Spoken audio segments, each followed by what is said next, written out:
Back When is sponsored by Seawe, the National Trust's photo printing partner. Every image captures a story. Seawe's support means the National Trust can protect our nation's memories by caring for and sharing our vast collection of historic photographs. Through our work together, we're uncovering precious and previously unseen images for everyone to enjoy. Discover our work snapshotting 200 years of history.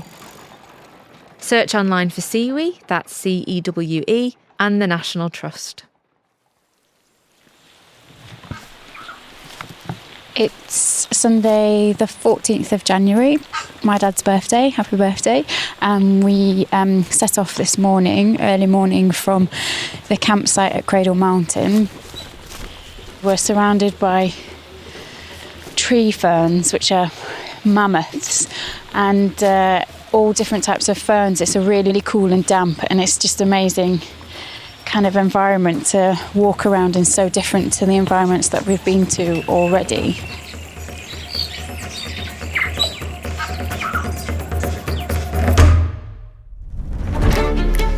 Have you ever imagined being a fly on the wall of history? Join me for an inside view of the stories of people, places, and moments that made us. I'm historian James Grasby. Lean in for a tale from time, back when.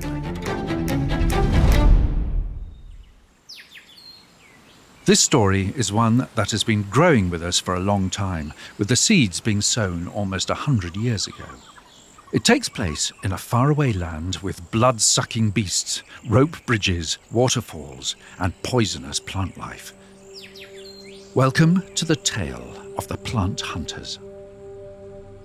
The voice you heard at the start is that of Charlie Bancroft, a gardener from Nymans in West Sussex, who in 2018, alongside a team of botanists from across the UK and Ireland, were presented with a discovery: the diary and collecting notes of a Mr. Harold Coomber. Harold Coomber went on 2 trips. One to Chile in, I think, 1925, and then he went to Tasmania and stayed there for a year. The Coomber family have played an important role in the history of Nymans and its ornate gardens and grounds. So you had James Coomber, the head gardener here at Nymans, and Harold Coomber was his son. And Harold Coomber grew up on the estate as a young boy and then got interested in horticulture and went on to do these 2 plant hunting expeditions. Towards the start of 2018, a call was made by Mary Miles Coomber, the daughter of Harold, to the then head gardener of Nymans. In her possession were the blueprints, a treasure map, if you will, detailing all of the plants and collections gathered from Harold's 1929 expedition to Tasmania. Harold Coomber is someone that's not relatively well known in the horticultural world in terms of bringing plants to the UK. And so the head gardener set out that he wanted to kind of celebrate Harold Coomber. And one of the ways to do that was to follow in one of the expeditions. I think on receiving the information and these collecting notes, got really, really excited about it. And that was kind of, the impetus to want to go. Tasmania was picked because there used to be a Tasmanian walkway in the Wild Garden, which has been lost now. So it was to restore the Tasmanian walkway, highlight Harold Coomber as a plant hunter. And also my role here at Nymans was to restore the rock garden and a lot of the flora that they have in Tasmania. They have a lot of like alpine and subalpine flora. And so that would have been perfect for growing in the rock garden. A plan was hatched, and together with a team from Mount Stewart in Northern Ireland, the National Botanical Gardens of Wales and the Republic of Ireland, Charlie and head gardener at the time, Stephen Harrington, boarded a plane to the Southern Hemisphere on Project BIBET, the British and Irish botanical expedition to Tasmania. While the team headed off on a conservation mission for public benefit, historically these plant hunters or plant collectors would have been funded by private financiers keen to flex on their foliage. Plant collecting really came to life in the 19th century when lots of new plants were discovered in various foreign countries. My name is Caroline Ikin, and I'm the curator at Nyman's in Standen. People were going off to places like China and Japan, where foreigners hadn't been in before. The borders were closed until the second half of the 19th century. And there was this great demand in Britain and elsewhere in Europe for new and exciting plants. Plant collectors were sent out sometimes by nurseries, sometimes by private collectors or botanic gardens. And they brought back plants to Britain, plants and seeds, which really changed the face of gardens. They were able to plant colourful bedding plant schemes with some of these exotic plants coming back. They were able to fill their glasshouses with orchids and other unusual plants and tropical specimens. They were able to plant arboretums, so these fantastic new types of fir trees and monkey puzzle trees were coming back. So there was all sorts of new opportunities for gardening. For Charlie, our modern-day collector, a love for collecting specimens began at a young age, although these were rarely plants. No, my dad had an allotment and I hated going. Really hated it. But always being interested in the outdoors and nature. When we used to go on walks, I just used to collect anything and bring it home, like sheep skulls and bones of things, or anything that I'd collect, and then my mum would have to be trying to clean it because we brought it home. I always think the plant that got me interested in horticulture was a fritillaria or snake's head. And they're purple and white checkerboard. I don't know if you've seen them, like a bell-like flower. Real, how did nature decide to create this thing with these squares of white and purple? It just seems totally crazy.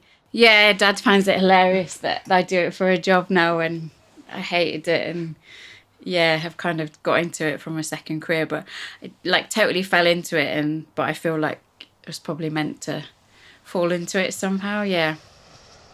Arriving in Miena, the BIBET team were joined by members from the Royal Tasmanian Botanical Gardens for the lowdown on local flora and to get the essentials for the adventure. So we met up with them. I think they just wanted to check that we had everything that we kind of needed, like herbarium presses for collecting the herbariums, and you need lots of bags or envelopes for seed collecting, and then you need to be able to process that seed in the evening. And also because it was the Botanic Garden, they had their native plant section. So I just kind of just went straight there and just thought, this is where we need to be kind of just looking. Because although we'd done research before we went, everything was just online or in books. I hadn't actually seen anything. And so, it was just trying to just soak up that before you're on the road. The good thing about a botanic garden is that everything's labelled. So you look at the plant and then you immediately look at the label to see what it is. But obviously when you're in the field, nothing's labelled. You're just having to identify it as much as you can at that time. A lot of plants are endemic to Tasmania, so I wouldn't have seen them anywhere else necessarily. So the whole process of being out was a total kind of new experience for me, that I was just seeing plants that, just to look round to think, I don't recognise anything here. After a few days training in the bag, the BIBET team ventured out. Their first stop, Lake Augusta, a shimmering body of water flanked by alpine parabolic sand dunes, an extremely rare habitat that has been formed by the winds over many centuries. With local guide James Wood from Tasmania's Seed Bank at her side in 2018, Charlie discovered what makes this place unique and an essential stop for Harold Kumba. What's really fascinating about this area that we're in now is that we're sitting on the edge of an alpine sand dune system. So sand dunes are things that people tend to think of being as coastal, but you can get alpine sand dune systems. They're not very common, but Lake Augusta is one of those spots you go to, and that really houses a really interesting and quite diverse, quite unique community vegetation here, and there's a number of plants that really only occur in this area. There's a number of rare and threatened species that occur in this area as well. There's also some fairly unique insects that live in this area. Tasmania doesn't have kind of high mountains, but we were collecting higher up rather than at the lowlands because it doesn't get as cold there as it does in the UK. So obviously we wanted to collect the hardiest plants that we could. So if you collect higher up, they're obviously going to be experiencing colder temperatures. So hopefully hardier for UK gardens. We were always kind of climbing up somewhere. And so you would get to these plateaus and it was almost like a painting. There would always be like a lake and then you would have these shrubs almost as if they'd been planted specifically there. Probably say this about every spot, but it was just beautiful. Having spent the day hiking around Lake Augusta and its sand dune system, the next challenge for the team was vertically, towards the summit of Projection Bluff, a notable peak within the mountain ranges of Tasmania. It's there that head gardener of Nyman's during the expedition, Stephen Harrington, was hot on the trail of a rare blue and pink poppy collected by Harold Kumba. So we've been climbing for an hour or so now, and we're virtually at the top of the summit, probably about 1,300 metres. I've just spotted this amazing Olearia, Flagger Puppa. And so Kumba collected this when he was out here in 1930. And he actually collected a pink and blue form, but it's not really out here much anymore. We haven't seen it. So we're hoping to catch it again as we go up. But I'm just going to... So it's kind of a daisy bush on the side of the mountain here, but you can just see for absolutely miles right across the country. Stephen was amazing to go with because he'd get really excited, like all of us, about everything that we saw. It wasn't too strenuous, but I think obviously you're getting really excited about the plants, so you're darting about rather than just going straight up. Your trajectory is a little bit wiggled. A few days in, it was starting to dawn on the team how lucky they were to be living in modern times, with relatively easy access compared with the earlier expeditions. When you read his diary, Tasmania wasn't as easy accessible as when he was there. A lot of the time he was on horseback or just trekking, whereas we could get roads to certain places and we had cars. And like the bush is just like a thick... It's impenetrable to try and get through. So for him, and he talks about that so much, that it was just really difficult to actually access certain places. So in a way, we had it a bit easier, I think. And also with like modern technology and things. And but yeah, for him, I just think quite a feat to undertake.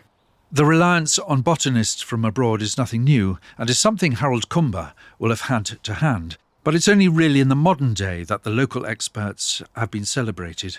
Britain and its gardeners had the weight of an empire behind them, so the recognition of local knowledge was often an afterthought, as Caroline Ikin explains.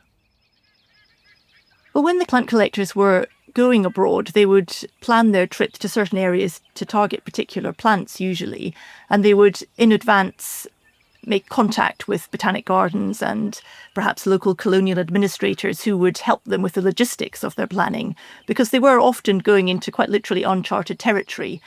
So they were very reliant on local people and local knowledge to guide them to where the plants were growing, to guide them over, streams and mountains and treacherous terrain. The local people of the area are really the unrecognised heroes of these plant collecting expeditions. They were the ones with the knowledge and the expertise, and without them, facilitating the plant collecting trips, then really, they would have been much less successful. I think nowadays we tend to think of the plant collectors as heroic types, generally men who braved all sorts of personal hardships and physical hardships in the pursuit of collecting these plants. And I think there certainly was a bit of that. They were clearly very determined individuals. But we have tended to forget the reliance on the local people to help them. Often these people are unrecorded, we don't know their names, we don't know much about them, but we certainly know they were there helping, and without their help, none of this would have been possible. Recordings of the local people were not the only thing that were often overlooked by the collectors.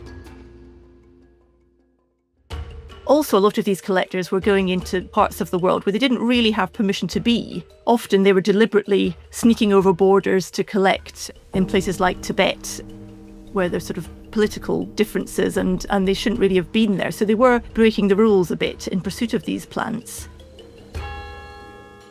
And when the plants came back to Britain, there was this sense that they'd suddenly been discovered. But of course, these plants had been known forever in their countries of origin.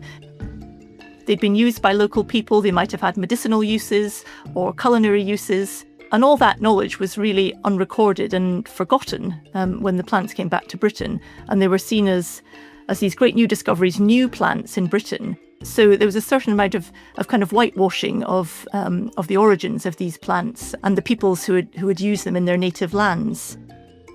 And there's also the environmental destruction. I mean, they weren't just taking 1 or 2 seeds from plants. They were literally collecting thousands of seeds. There's records of taking tens of thousands of bulbs. So literally, wiping out single species from different parts of the hillside or the countryside where these things were growing. So there are some sort of problematic environmental and cultural things that we need to think about when we're celebrating these plant collectors today, because yes, they brought an awful lot of benefit to British horticulture, but some of it was at the expense of some of the other countries in the empire and beyond where these plant collectors were operating. As well as the challenges presented by the landscape, the team also had to go toe-to-toe, quite literally, with the local wildlife, coming face-to-face with an egg-laying mammal and a bloodthirsty creature lurking in the long grasses, as the team recalled back at their base. And we actually saw an echidna on the way back, which is, I think, a bonus. Don't often get a chance to see an egg-laying mammal, but one just wandering alongside the road, which is a nice bonus at the end of the day, heading back home. Yeah, but what wasn't such a bonus was the leeches. I don't think anyone survived. No, everybody got the leeches. Yeah, so it's not a real Tasmanian bush experience if you haven't picked up several leeches and filled one of your socks full of blood. So that's all part of the experience. The button grass is a beautiful grass that they've got out there, and the flower does look like a button. It's very dense grass, and it grows in wet, almost like a peaty moorland, and so it thrives with leeches. And obviously the first time we didn't know that, and we went in there collecting, and then someone was like, I've got something on me, and then before you knew it, everyone had the leeches everywhere, which the leeches were small and they weren't a problem. I think what was a problem was you didn't know where they'd gotten later that day. You were still finding leeches. But in terms of a lot of the things that we could have encountered in Tasmania, leeches were nothing. And I think we did get quite gung-ho, because you are just putting your hand in a shrub to collect the seed, and you kind of that becomes the norm. And we did see a few snakes as we were walking, but only a few times that you did kind of get a bit blasé about it and think, oh yeah, this is fine. One of the plants that first caught Charlie's eye was like something from another planet. Well, they have like these, they're called Richia pandanifolias, and they're just like massive columns, really. And then it just has this crazy bit of foliage at the top. And I remember Harold Coombs just saying how alien they are and how they don't look like anything else that should be in that habitat, because most of the flora is like, you've got the eucalyptus and you've got Nopophagus, which is a very small tree in comparison to eucalyptus. And then you've got a lot of scrub, so a lot of shrubs and things.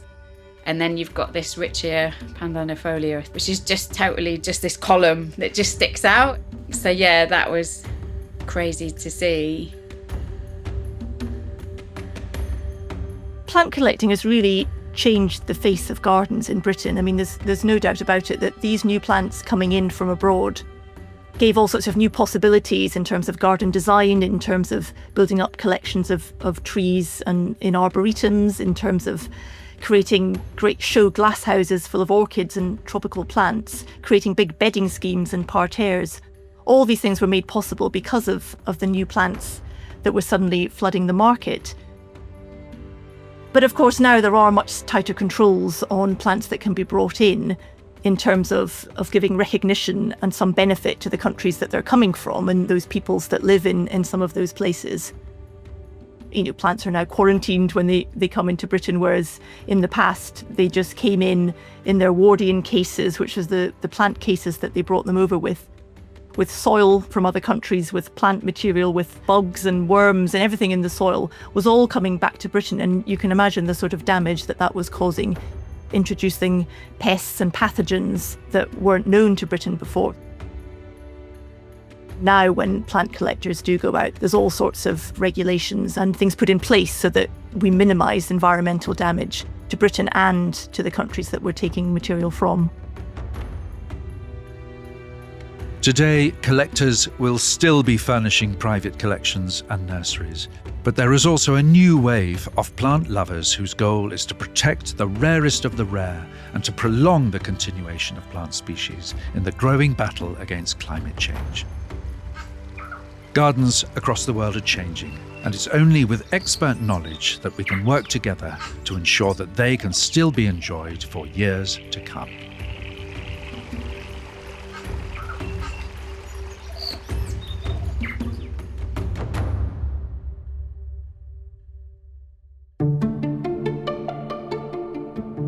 Thank you for listening to this episode of Back When.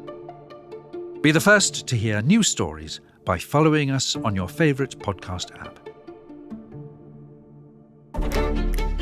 And don't forget to join in with the episode by leaving a comment or sending us a message. All of the details can be found in our episode show notes.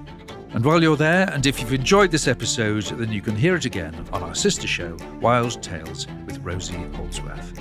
Join us again next time for more Tales from Time, Back When. This podcast is sponsored by Siwi, Europe's leading photo printing company. Every image you capture tells a story. Discover ideas for curating and creating your special memories and unique gifts for loved ones. From high-quality, personalised photo books to wall art made from your favourite photos. Head to Siwi, that's cewe.co.uk, and start creating your story.